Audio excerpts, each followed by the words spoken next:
सबसे बड़ी खबर, मोदी सरकार आज अपना पहला आम बजट पेश करने जा रही है। वित्त मंत्री अरुण जेटली ने बजट पेश करने के लिए पूरी तैयारी कर ली है। अभी भी अरुण जेटली अपने घर से वित्त मंत्रालय पहुंचे। महंगाई की मार झेल रही जनता को वित्त मंत्री के पिटारे से बड़ी राहत की उम्मीद है। आम बजट में वित्त मंत्री इनकम टैक्स में कुछ रियायत दे सकते हैं। 2 लाख तक की आमदनी पर मिलने वाली टैक्स छूट की सीमा 3 लाख तक बढ़ाने के कयास लग रहे हैं। इसकी भरपाई 10 करोड़ से ज्यादा आमदनी वालों पर टैक्स लगाकर पूरी की जा सकती है। बजट की चौथी बड़ी बात, महिलाओं को 3.5 लाख तक इनकम टैक्स में छूट संभव। बजट की 5वीं बड़ी बात, 80C के तहत इनकम टैक्स में छूट 2 लाख तक हो सकती है। होम लोन के ब्याज में टैक्स छूट 2 लाख तक बढ़ सकती है। फ्यूल सब्सिडी को खत्म करने के भी संकेत मिले हैं। ATC के तहत निवेश में इंफ्रा बॉन्ड आ सकता है। सब्सिडी को सही आदमी तक पहुंचाने पर फोकस किया जाएगा। राजीव गांधी रोजगार योजना को खत्म किया जा सकता है। गंगा सफाई के लिए स्पेशल पैकेज का ऐलान भी संभव है। पेंशन जीवन बीमा योजना में ज्यादा रिटर्न मिल सकता है। माना जा रहा है कि महंगाई को लेकर वित्त मंत्री बड़ा ऐलान कर सकते हैं। महंगाई रोकने और कीमतें स्थिर रखने के लिए एक फंड बनाया जा सकता है। साथ ही खराब मानसून से निपट रहे किसानों को राहत भी मिल सकती है। कयास है कि सिगरेट और तंबाकू के दाम इस बजट में बढ़ाए जाएंगे। वहीं अच्छी खबर यह है कि इलेक्ट्रॉनिक सामान सस्ते हो सकते हैं। साथ ही कार और सोने के भी सस्ते होने की संभावना है। मोदी सरकार के पहले आम बजट में मोबाइल और लैपटॉप के दाम कम होने की संभावना है। आम बजट में मोदी सरकार मेडिकल बिल की सीमा 15,000 रुपए से बढ़ा सकती है। अभी तक नौकरी पेशा लोग साल में मेडिकल बिल के तौर पर 15,000 रुपए बचाते हैं। ये लिमिट बढ़ सकती है। कन्वेंस अलाउंस के नाम पर हर साल 9600 रुपए टैक्स छूट मिलती है। मोदी सरकार इस लिमिट को भी बजट में बढ़ा सकती है। बजट में इलेक्ट्रिक और पेट्रोल और बैटरी दोनों से चलने वाली हाइब्रिड गाड़ियों में छूट मिल सकती है। पेट्रोल डीजल पर निर्भरता कम करने के लिए बिजली से चार्ज होने वाली गाड़ियां भी सस्ती हो सकती हैं। साथ ही ट्रकों और बसों की बिक्री बढ़ाने के लिए कुछ प्रोत्साहन भी दिया जा सकता है। हर गांव तक ब्रॉडबैंड पहुंचाने की स्कीम का भी ऐलान बजट में हो सकता है। देश में निजी बैंकों की संख्या बढ़ाने के लिए कई तरह के प्रोत्साहन बजट में दिए जा सकते हैं। गांवों में बैंकों की शाखाएं बढ़ाने के लिए भी कई प्रावधान बजट में किए जा सकते हैं।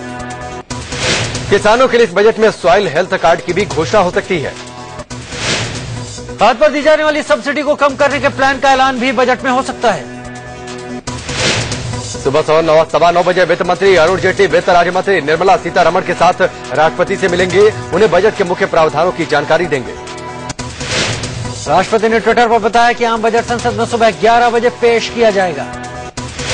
आम बजट से पहले वित्त मंत्री अरुण जेटली ने बुधवार को आर्थिक सर्वे पेश किया। जेटली ने खराब मानसून से निपटने को बड़ी चुनौती बताया। जेटली ने कहा कि विदेशी कारणों से अर्थव्यवस्था प्रभावित हुई है, लेकिन 2013-14 में सरकारी घाटे में भी कमी आई। आर्थिक सर्वे पेश करते हुए जेटली ने 5.4 से लेकर 5.9% तक विकास दर होने का अनुमान जताया। जेटली ने कहा इस साल सरकार का मैन्युफैक्चरिंग सेक्टर और कृषि पर विशेष ध्यान रहेगा। को कल बीजेपी की कमान सौंप दी गई। राजनाथ सिंह ने किया अमित शाह के नाम का ऐलान। इससे पहले बीजेपी पार्लियामेंट्री बोर्ड की बैठक हुई थी, इसमें अमित शाह के नाम पर मुहर लगी। अमित शाह को अध्यक्ष बनाए जाने की घोषणा के वक्त पीएम नरेंद्र मोदी भी मौजूद थे। पीएम ने उन्हें माला पहनाकर बधाई दी। अमित शाह के नाम का ऐलान होते ही पीएम नरेंद्र मोदी और राजनाथ सिंह ने भी अमित शाह का मुंह मीठा कराया और नई पारी के लिए बधाई दी। बीजेपी का वरिष्ठ नेता लालकृष्ण आडवाणी ने अमित शाह को गुलदस्ता भेंटकर अध्यक्ष बनने की बधाई दी। शाह ने झुककर आडवाणी को प्रणाम किया। आडवाणी के साथ अरुण जेटली, नितिन गडकरी, सुषमा स्वराज, मुरली मनोहर जोशी समेत तमाम नेताओं ने उन्हें बुके भेंटकर शुभकामनाएं दी। अमित शाह के बीजेपी अध्यक्ष बनने के बाद राजनाथ सिंह ने कुर्सी बदलने की परंपरा भी निभाई। बीजेपी मुख्यालय में आए पार्टी कार्यकर्ताओं के बीच राजनाथ सिंह नए अध्यक्ष अमित शाह को लेकर पहुंचे। कहा कार्यकर्ता अमित शाह का सहयोग करें। मोदी ने अमित शाह को बीजेपी अध्यक्ष बनने पर बधाई दी। ट्वीट कर कहा कि शाह की अगुवाई में बीजेपी का और विस्तार होगा, पार्टी मजबूत होगी। अमित शाह की ताजपोशी पर कांग्रेस ने प्रधानमंत्री मोदी पर हमला बोला। कांग्रेस प्रवक्ता रेणुका चौधरी ने कहा कि एक दागी ने दूसरे दागी को अध्यक्ष बनवा दिया। लोकसभा से कल कांग्रेस उपाध्यक्ष राहुल गांधी के हैरान कर देने वाली तस्वीर सामने आई। सदन में राहुल गांधी सोते दिखाई दिए। सदन में महंगाई पर बहस में सीपीएम नेता पी करुणाकरण बोल रहे थे तो उनके ठीक 2 बेंच पीछे बैठे राहुल गांधी झपकियां लेते दिखाई दिए। सदन में राहुल गांधी सोते दिखे तो बीजेपी की ओर से शाहनवाज हुसैन ने प्रतिक्रिया दी। कहा, पहले कांग्रेस सरकार महंगाई पर सोती रही, अब उसके युवराज। हालांकि जैसे ही करुणाकरण की बातों पर शोर हुआ तो राहुल गांधी जाग गए और सदन की कार्रवाई समझने की कोशिश करने लगे। हालांकि कांग्रेस नेता राजीव शुक्ला ने सफाई देते हुए कहा कि यह बहुत छोटी सी बात है, बेकार में विवाद पैदा किया जा रहा। लोकसभा में कांग्रेस को दोहरा झटका लग सकता है। नेता विपक्ष के बाद हाथ से जा सकती है डिप्टी स्पीकर की कुर्सी। सूत्रों के हवाले से खबर है कि मोदी सरकार लोकसभा में डिप्टी स्पीकर की कुर्सी इस बार कांग्रेस को नहीं देगी। माना जा रहा है कि सरकार कांग्रेस की जगह डिप्टी स्पीकर की कुर्सी जयललिता, नवीन पटनायक या ममता बनर्जी की पार्टी को दे सकती है। प्रधानमंत्री नरेंद्र मोदी अपने मीडिया सलाहकार के तौर पर पत्रकारों को नहीं बल्कि सीनियर अधिकारी को रखेंगे। पीएमओ सूत्रों के मुताबिक सरकार के आधिकारिक प्रवक्ता के तौर पर भी सीनियर अधिकारी ही काम करेंगे। बीजेपी का मानना है कि मंत्री सिर्फ अपने मंत्रालय तक सीमित न रहे बल्कि उन्हें पार्टी के कामों के प्रति भी उत्तरदायी बनाया जा सके। ऐसे में सरकार के प्रवक्ता केंद्रीय मंत्री रविशंकर प्रसाद और प्रकाश जावड़ेकर को पार्टी के लिए काम करने के लिए कहा जा सकता है। आम आदमी पार्टी के नेता नवीन जयहिंद ने बीजेपी नेता धनखड़ पर विवादित बयान दिया है। आप नेता नवीन जयहिंद ने कहा कि वोट पाने के लिए बीजेपी प्रदेश भर में कोठे तक खुलवा सकती है। जयहिंद ने यह बात धनखड़ के उस बयान पर दिया जिसमें धनखड़ ने वोट के बदले कुंवारों को शादी करवाने की बात कही थी। आर्थिक मामलों की मंत्रिमंडल समिति ने 5 राज्यों में नेशनल हाईवे को 4 और 6 लेन का किए जाने के प्रस्तावों को मंजूरी दे दी। इसके तहत उत्तर प्रदेश, दिल्ली, राजस्थान, केरल और आंध्र प्रदेश में कुल 676 किलोमीटर नेशनल हाईवे बनाए जाएंगे। सीसीईए ने इस परियोजना के लिए 13,987 करोड़ की मंजूरी दी है। सूत्रों के मुताबिक सीसीईए ने NH-24 को 6 से 8 लेन, NH-58 और NH-235 को 6 लेन करने की मंजूरी दे दी है। दिल्ली सड़क करीब 150 किलोमीटर लंबे नेशनल हाईवे की चौड़ीकरण में 7,855 करोड़ की लागत आने का अनुमान है। सूत्रों के मुताबिक सीसीईए ने हरियाणा में NH-65 के अंबाला कैथल खंड को भी 4 लेन का किए जाने की मंजूरी दी है। इसके अलावा यूपी में NH-56 पर सुल्तानपुर वाराणसी खंड और राजस्थान में NH-15 पर बीकानेर फलोदी खंड को 4 लेन का करने के प्रस्ताव को मंजूर किया है। सुप्रीम कोर्ट ने एक बड़ा निर्देश देते हुए उम्र कैद की सजा पाए लोगों की रिहाई पर अगले आदेश तक रोक लगा दी है। राजीव गांधी के हत्यारों को छोड़ने की अर्जी पर सुनवाई के दौरान सुप्रीम कोर्ट ने यह निर्देश दिए। उम्र कैद की सजा पाए कैदियों को फिलहाल रिहा नहीं करने के निर्देश सुप्रीम कोर्ट ने सभी राज्यों को दिए हैं। सुप्रीम कोर्ट ने सभी राज्यों से 18 जुलाई तक जवाब भी मांगा है। मामले की अगली सुनवाई 22 जुलाई को होगी। साबिर अली मानहानी केस में बीजेपी नेता मुख्तार अब्बास नकवी को 10,000 के बॉन्ड पर दिल्ली की पाटियाला हाउस कोर्ट ने जमानत दे दी। केस की सुनवाई के दौरान साबिर अली कोर्ट नहीं पहुंचे। अगली सुनवाई 16 सितंबर को होगी।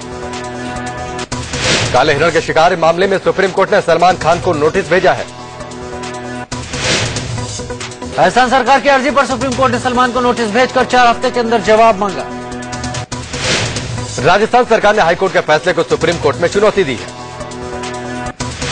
सेशन कोर्ट ने काले हिरण के शिकार के मामले में सलमान खान को 5 साल की सजा सुनाई थी, जिस पर हाईकोर्ट ने रोक लगा दी थी। आदित्य पंचोली मानहानि केस की सुनवाई अब 16 जुलाई तक टल गई है। एक्ट्रेस जिया खान मौत मामले में नाम घसीटने पर पंचोली ने जिया की मां के खिलाफ बॉम्बे हाईकोर्ट में 100 करोड़ की मानहानि का केस दर्ज करवाया है। लेसवाडिया विवाद में प्रीति जिंटा ने मेडिकल रिपोर्ट के तौर पर एक अहम सबूत पुलिस को सौंपा। 30 मई को घटना के अगले दिन प्रीति डॉक्टर से मिली थी और इलाज की रिपोर्ट उन्होंने पुलिस को सौंपी है। प्रीति ने आरोप लगाया था कि 30 मई को लेसवाडिया ने हाथ पकड़कर खींचा था, जिससे हाथ में खरोंच आ गई थी। प्रीति इलाज के लिए डॉक्टर से मिली थी। रेप के आरोपी नरसाई की जमानत अर्जी पर सूरत सेशन कोर्ट में सुनवाई पूरी हो गई, लेकिन कोर्ट ने फैसला फिलहाल सुरक्षित रख लिया। अब 16 जुलाई को ही पता चलेगा कि नारायण साईं को बेल मिलेगी या नहीं। मद्रास हाईकोर्ट ने एजुकेशन लोन मामले में अहम फैसला सुनाया है। कोर्ट ने कहा कि कोई राष्ट्रीय बैंक अपने नियम और शर्तों के आधार पर किसी छात्र को एजुकेशनल लोन देने से मना नहीं कर सकता। दरअसल बैंक ने विजय प्रिया नामक एक छात्रा को बैंक एजुकेशन लोन देने से मना कर दिया था। बैंक का कहना था कि छात्रा ने 60% अंक प्राप्त नहीं किए, इसलिए उसे एजुकेशन लोन नहीं दिया जा सकता। झारखंड में एक नाबालिग लड़की के साथ रेप की सनसनीखेज वारदात सामने आई। बताया जा रहा है कि पीड़ित के भाई पर एक महिला से छेड़छाड़ का आरोप था, जिसके बाद पंचायत के आदेश पर सजा के रूप में आरोपी की बहन के साथ रेप का फरमान जारी किया गया। पुलिस का कहना है कि लड़की के साथ उस शख्स ने रेप किया जिसकी पत्नी के साथ कथित तौर पर पीड़ित लड़की के भाई ने छेड़छाड़ की थी। मध्य प्रदेश के खंडवा में 8वीं में पढ़ने वाली एक नाबालिग से गैंगरेप का मामला सामने आया है। लड़की को स्कूल जाते समय 2 नाबालिग लड़कों ने जबरदस्ती ऑटो में बिठाकर गैंगरेप किया। 7 घंटे बाद उसे जान से मारने की धमकी देकर छोड़ दिया। मेडिकल में नाबालिग से रेप की पुष्टि हो चुकी है। दोनों आरोपी लड़कों को पुलिस हिरासत में ले लिया है। यूपी के मथुरा के कोसीकला इलाके में भी एक महिला से गैंगरेप का मामला सामने आया। आरोपी की बस अड्डे के पास 4 लोगों ने नशीली चीज सुंघाकर महिला को अगवा किया। इसके बाद उससे गैंगरेप किया।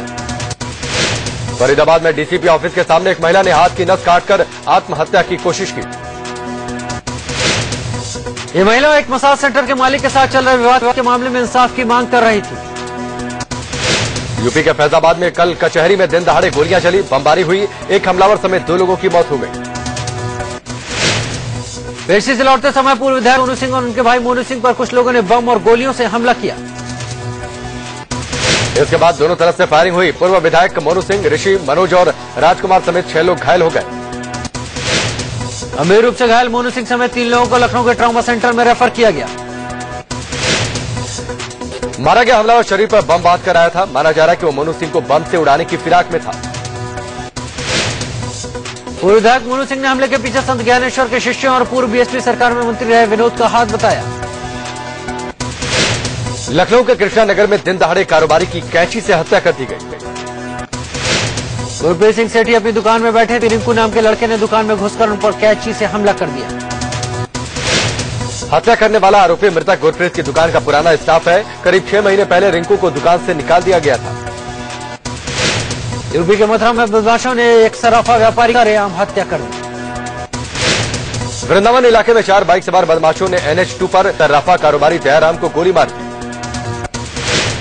यूपी के बुलंदशहर में 50 रुपए के लिए एक दुकानदार ने चाकू मारकर ग्राहक की जान ले ली।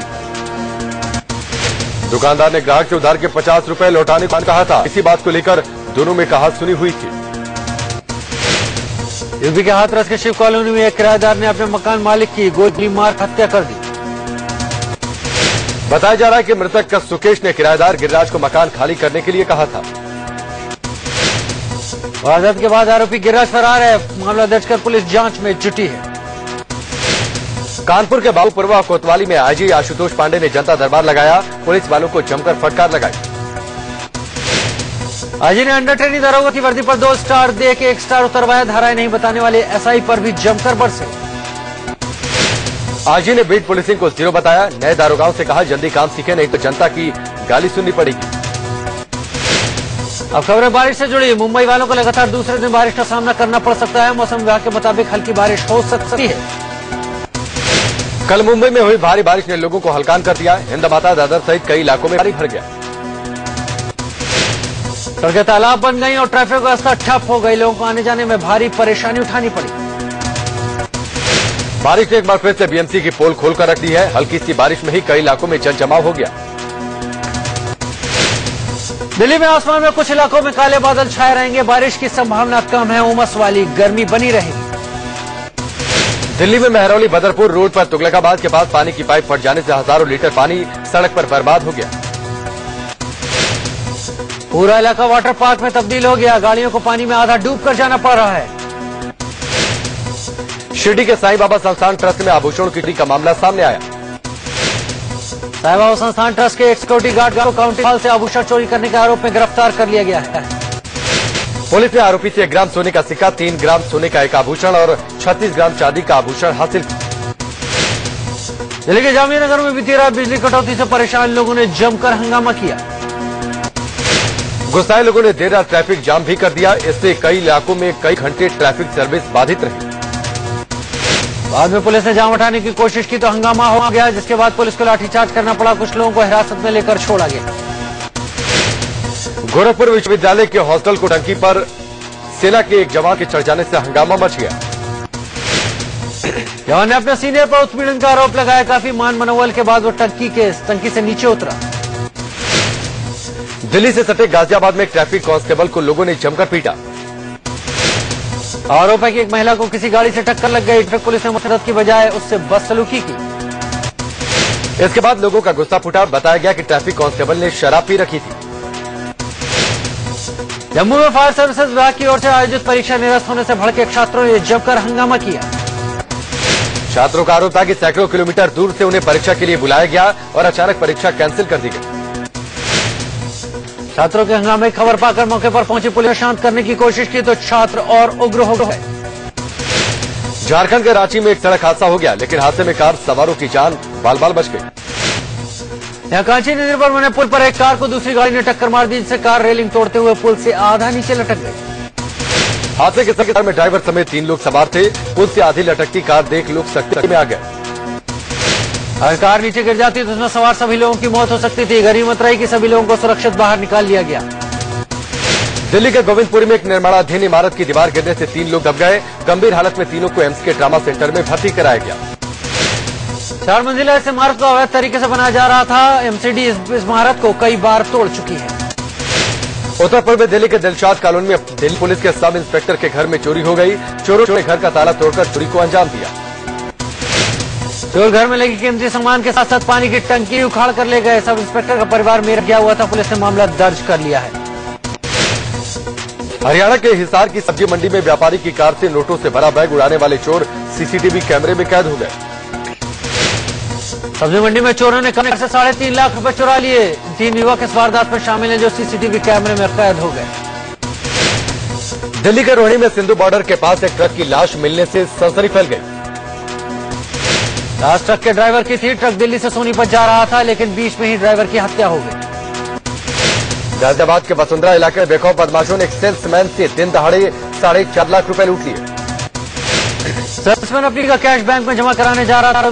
बदमाशों ने रिवॉल्वर के दम पर लूटपाट की।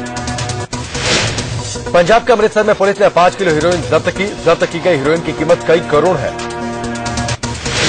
सीमा पार से हेरोइन सप्लाई की जा रही थी। पुलिस अब इस पैकेट का भंडाफोड़ करने में लगी है। 1300 करोड़ की ठगी के मामले में साई इन्फो सर्विसेज के निदेशक सुनील कक्कड़ को लाइब्रेरी से गिरफ्तार कर अहमदाबाद लाया गया। साई इन्फो सर्विसेज के निदेशक पर बैंक और निजी कंपनियों और अपने ही कर्मचारियों से फर्जीवाड़े का आरोप है। महाराष्ट्र के अमरावती में पुलिस ने नकली घी बनाने वाली फैक्ट्री का पर्दाफाश किया। पुलिस ने 250 किलो नकली घी जब्त किया। कानपुर में कल एक साथ 16 ठिकानों पर इनकम टैक्स विभाग का छापा पड़ा। इनकम टैक्स विभाग वाली फैक्ट्री का पर्दाफाश किया। पुलिस ने 250 किलो नकली घी जब्त किया। कानपुर में कल एक साथ 16 ठिकानों पर इनकम टैक्स विभाग का छापा पड़ा। इनकम टैक्स विभाग के टारगेट पर सूबे के सबसे बड़े शव कारोबारी तिलक राज शर्मा रहे। कैंटीन में एसी नहीं लगने से नाराज दिल्ली के गुरु तेग बहादुर अस्पताल के डॉक्टर हड़ताल पर चले गए हैं। डॉक्टरों के हड़ताल पर जाने से मरीजों की परेशानी बढ़ गई है। आगरा में ताज घूमने वाले सैलानियों को मशीनों से शू कवर पहनाया जाएगा। ताजमहल के अंदर ऐसी 2 और पास के शिल्पग्राम में एक मशीन लगाई गई है।